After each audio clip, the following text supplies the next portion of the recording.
How to create poll in WhatsApp.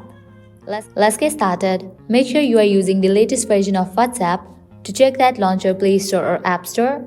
At the top, you'll see the search box. Over there, type in the app name, WhatsApp, and search for it. After app appears, at the right corner of it, you will find the option of Open or Update. If you find the option of Update, just click on it and update the app to its latest version. After completion of update process, launch the app. Make sure you have already logged into your account. Your chat section will open up. Now, open the conversation where you want to create the poll. Once you open up the conversation, at the bottom left corner you can find this plus icon. Click on it. Now different options will appear. Click on the option of poll.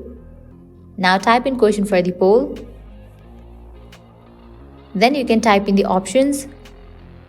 You can add as many as options you want. If you want to allow multiple answers, toggle on for this option. If you don't want, you can toggle off for this option. And then click on send.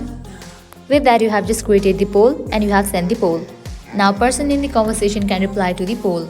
To view the answer, you can click on the option of view votes.